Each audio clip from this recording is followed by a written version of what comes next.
Student, ये revision lecture 4 है। इसमें जेईई मेंस के कुछ इम्पोर्टेंट क्वेश्चंस लिए हमने और इसमें देखिए यहाँ हम सबसे पहला जो क्वेश्चन है वो ऑप्टिक्स से लिया हुआ है और जो दूसरा है वो रोटेशन मैकेनिक्स का, मूवमेंट ऑफ इनर्शिया का है। तो दी मैं एक क्वेश्चन पढ़ देता हूँ पहले।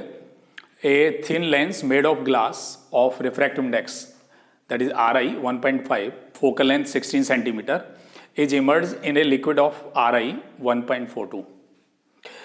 If its focal length in liquid is FL, then the ratio FL upon F, this actually the FL upon F is close to. इसमें चार ऑप्शंस आपके दे रखे हैं स्टूडेंट्स। ये FL the focal length in liquid and F is the focal length in air. तो student देखिए ये हमें पता है कि 1/f फोकल लेंथ अगर एयर में f है तो ये ए म्यू जी, क्योंकि उस टाइम जो लेंस है ग्लास का एयर में डूबा हुआ रहता है तो उसमें रिफ्रैक्टिव इंडेक्स ग्लास की एयर के रेस्पेक्ट में 1/r1 माइनस 1/r2। और जब आप इसको लिक्विड में डुबो देंगे इसमें तो ये फॉर्मूला हो जाएगा 1/fl, फोकल लेंथ लिक्विड में आ जाएगी और ये जो लेंस है ग्लास का उसकी रिफ्रैक्टिव इंडेक्स चाहिए हमें लिक्विड के रेस्पेक्ट में, यहाँ आ जाएगा लिक्विड के रेस्पेक्ट में ये -1/r1 माइनस 1/r2। ठीक है स्टूडेंट, अब आप ये काम करिए, इस फर्स्ट इक्वेशन को सेकंड से डिवाइड कर दीजिए और सिंप्लीफाई कर दीजिए। ये फर्स्ट इक्वेशन आपका और ये सेकंड है। तो डिवाइडिंग फर्स्ट बाई सेकंड हमें मिलेगा FL is equal to F times A mu G minus 1 divided by this L यहाँ पे आएगा L म्यू जी माइनस 1। ठीक है स्टूडेंट, और बस आप क्या करना है आपको F फोकल लेंथ ए म्यू जी माइनस 1 और ये जो L म्यू जी होता है ना स्टूडेंट, ये आप जानते हैं ए म्यू जी अपॉन ए म्यू एल लिखा जा सकता है। ये हमने लिख दिया -1। अब बस आप इसमें वैल्यू रखिए। फोकल लेंथ जो एयर में जो हमें दे रखा है इसमें 16 सेंटीमीटर, ये हमने यहाँ पुट कर दिया। 1.5 ये वैल्यू रख दी हमने, -1 डिवाइडेड बाई 1.5 डिवाइडेड बाई जो लिक्विड की रिफ्रैक्टिव इंडेक्स इंटू 1.42। ओके, और जब स्टूडेंट आप इसे सिंप्लीफाई करेंगे तो ये करीब करीब 8 ये आएगा स्टूडेंट 87 के आसपास आ रहा है, इतने सेंटीमीटर आप चेक कर लीजिए और ये क्लोज टू 9 सेंटीमीटर। तो your right answer is 9 centimetre. अगर आपको कैलकुलेशन में कहीं कोई गलती लगती है तो आप मुझे कमेंट करिए कमेंट बॉक्स में। ओके, अब देखिए एक और सवाल है इसमें। ये है देखिए स्टूडेंट, मास पर unit area of a circular disc of radius A depends on the distance from its centre sigma R is equal to A plus B R. यहाँ ए और बी कॉन्स्टेंट है। The M I movement of energy of the disc about its axis perpendicular to the plane and passing through its centre edge. Student देखिए ये normally जो सवाल movement of inertia के आते हैं उनमें जो है मास दे रखा होता है, लेकिन यहाँ पे ये डेंसिटी दे रखी है, एरियल डेंसिटी, मतलब एरिया जो मास पर यूनिट एरिया दिया हुआ है। अब इससे हमें बेसिक से इस सवाल को करना पड़ेगा। तो इसके लिए आप क्या करेंगे, सबसे पहले आप एक एलिमेंट चुनिए और मास निकालिए इसका। तो देखिए मैं डिस्क बना लेता हूं और इस डिस्क का आप एक एलिमेंट चुनेंगे, आर रेडियस का एक रिंग बना लीजिए आप और डी आर इसकी विड्थ हो गई। ठीक है स्टूडेंट, ये ओके, और इसको घुमाया जाएगा इस एक्सिस के अबाउट। तो मास ऑफ द एलिमेंट,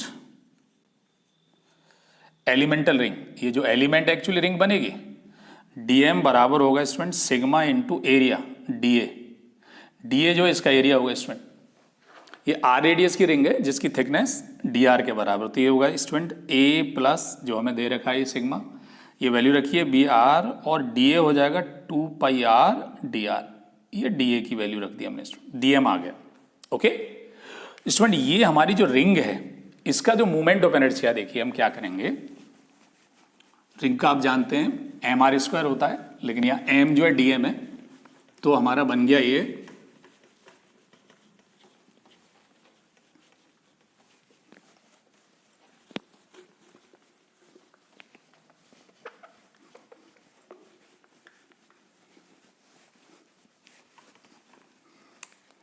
तो M I of the ring, M I of the element, ये स्टूडेंट होगा क्योंकि एक रिंग की तरह है, तो ये D I is equal to होगा D M R square.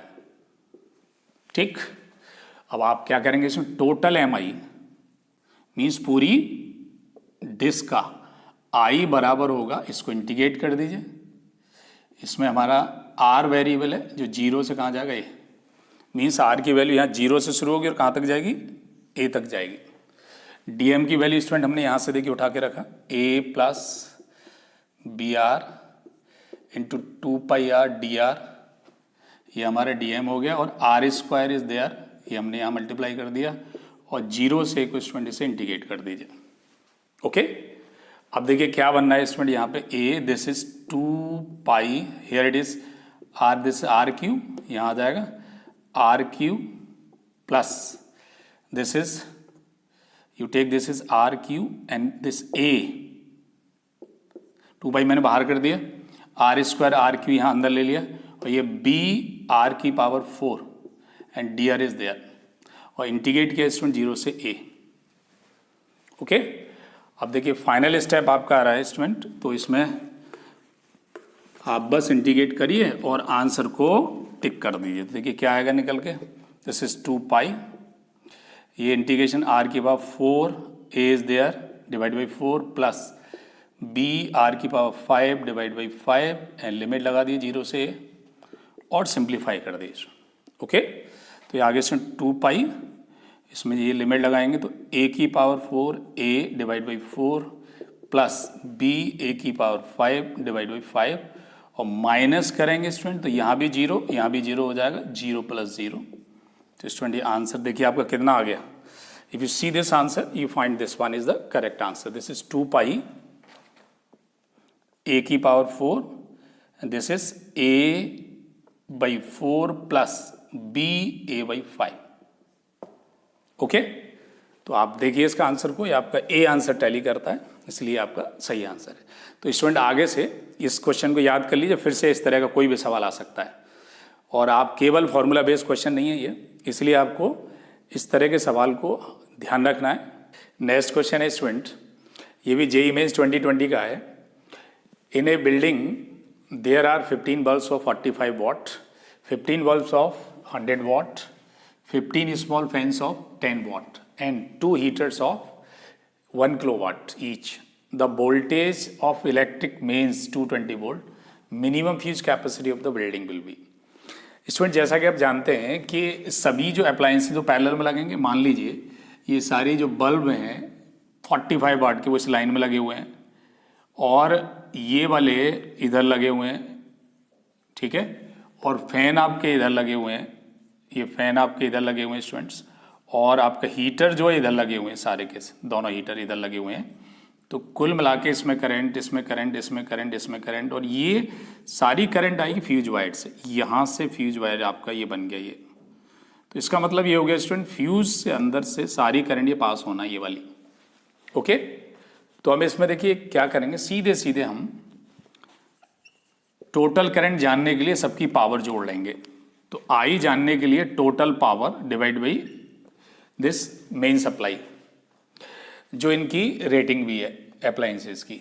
Okay, अब टोटल पावर के लिए, क्योंकि पैरेलल में जब होते हैं तो पावर सीधे जुड़ जाती है स्टूडेंट्स, तो यहाँ देखिए 15 हैं आपके, 15 बल्ब्स हैं 45 को, तो 15 इंटू 45 प्लस ये 15 100 के हैं स्टूडेंट, प्लस 15 ये फैंस हैं 10 वाट के, तो मैंने टोटल पावर इनकी कर दी, प्लस 2 हीटर हैं आपके 1000 वाट ईच, डिवाइडेड बाई ये मैंने 220 जो वोल्टेज मेन है वो मैंने यहाँ से डिवाइड कर दिया। स्टूडेंट ये करीब आपका जब आप कैलकुलेट करेंगे तो ये आपका आएगा 19.66 एम्पियर, और फ्यूज की value should be little greater than the calculated value. ये जो वैल्यू आपकी उससे थोड़ा सा ज़्यादा होना चाहिए। तो इन गिवन ऑप्शंस में से सबसे सही आंसर स्टूडेंट 20 एम्पियर। समझ रहे हैं आप स्टूडेंट, इससे कम नहीं होगा, तो ये दोनों आंसर डिस्कार्ड हो जाएंगे। लेकिन 25 ये नहीं लेंगे, क्योंकि 25 इतना ज़्यादा हो जाएगी कि सर्किट में जैसी करंट बढ़ेगी कोई ना कोई अप्लायंस खराब हो जाएगा। इसलिए जब आप कैलकुलेट कर लें वैल्यू को, उससे थोड़ी सी ज़्यादा जो है रेटेड या डिजाइन वैल्यू होती है फ्यूज वायर की। ठीक है स्टूडेंट, नेक्स्ट क्वेश्चन देखिए, ये भी जेईई मेंस 2020 का है जो जनवरी में हुआ था, और ये जो है आपका सेकेंड लॉ ऑफ थर्मोडाइनमिक्स पे हीट इंजन का है। मैं इस सवाल को पढ़ देता हूँ। देखिए सवाल जो है वैसे काफ़ी बड़ा दिख रहा है, बट इसको आप शॉर्टकट से कर सकते हैं। देखिए इसमें 2 ideal Carnot engines operates in cascade. इसका मतलब है all heat given by one engine is used by the other engine to produce work. पहला इंजन का जो आपका जो हीट होगा, जो रिजेक्ट होगा, वो सेकंड के वर्क के काम आएगा। Between temperature T1 and T2 the temperature of hot reservoir of the first engine is T1 and the temperature of the cold reservoir of second engine is T2। और T जो है student the temperature of the sink of first engine which is also the source for the second engine.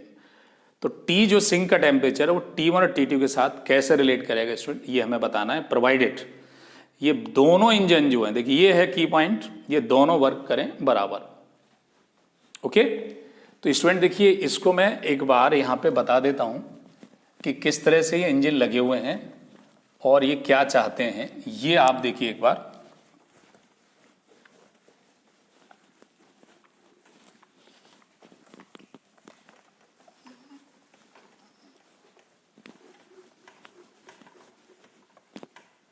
तो student देखिए मैंने इसको यहां से शुरू किया। पहले 2 इंजन जो है मैंने इस तरह लगा दिए कि हीट जो फर्स्ट इंजन की है वो सेकंड के लिए वर्क होगी। देखिए इस तरह से करने का है।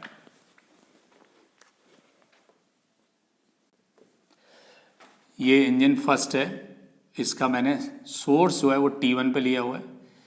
यहाँ से ये देखिए इनपुट हीट आ गई आपकी Q1 आ गई, वर्क डन हुआ W1, और ये रिजेक्ट हो गई Q2, और ये जो सिंक है इसकी जो सेकेंड इंजन का सोर्स बन जाएगा ये T2 पे आ गई। सॉरी, ये टेम्परेचर स्टूडेंट T है ये, और यहाँ से आपकी जो है वर्क डन होगा W2, और फाइनली जो सिंक है सेकेंड की वो टेम्परेचर T2 पे। ठीक है स्टूडेंट, तो अब आप देख रहे हैं इसमें जो Q2 आ रही है ये वर्क करेगी, बाकी रिजेक्ट हो जाएगी। ये मान लीजिए ये Q2 आ गया और ये हो गया यहाँ पे Q3।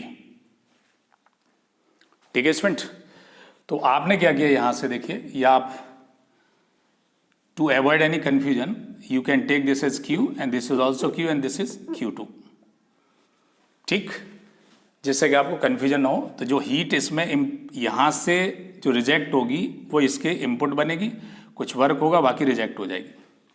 ठीक, अब देखिए इसमें वर्क डन बराबर करें स्टूडेंट, इसमें वर्क डन जो है वैसे आता है Q1 माइनस Q हो जाएगा, Q1 minus Q2, but Q2 क्या है यहाँ पे Q के बराबर। और जैसा कि आप जानते हैं Q प्रपोर्शनल टू होता है Q बाई T कॉन्स्टेंट होता है, Q by T constant, that is Q जो है हम KT लिख सकते हैं। ओके, तो इसको W1 को स्टूडेंट हम लिखेंगे W1 is equal to K times T1 minus इसकी जगह T1 और इसकी जगह T। सिमिलरली स्टूडेंट यहाँ देखिए वर्क डन W2 जो आपका है स्टूडेंट ये बराबर होगा दिस माइनस दिस, ये हम पहले से जानते हैं। तो Q माइनस Q2, इसको भी हमने लिख लिया K this T minus T2। Okay, और ये कंडीशन दे रही है स्टूडेंट फॉर W1 बराबर W2। जैसे हम इन दोनों को बराबर रखेंगे तो क्या मिला देखिए हमें, K T1 minus T is equal to K T minus T2। ये K कट गया स्टूडेंट और इसे T के लिए सॉल्व कर दिया हमने। देखिए T के लिए सॉल्व करेंगे तो ये आएगा T1 प्लस T2 बाई 2। समझ आ गया स्टूडेंट। तो हमारे देखिए इसमें कोई ऑप्शन है, this is second is the right option. तो स्टूडेंट इसको आप कर लिए इस तरह के। पिछले दोनों साल 19 में भी एक और क्वेश्चन आया था जिसमें 2 इंजन सीरीज में लगे हुए थे। इंपॉर्टेंट क्वेश्चन है, फिर से इसी तरह का सवाल आ सकता है।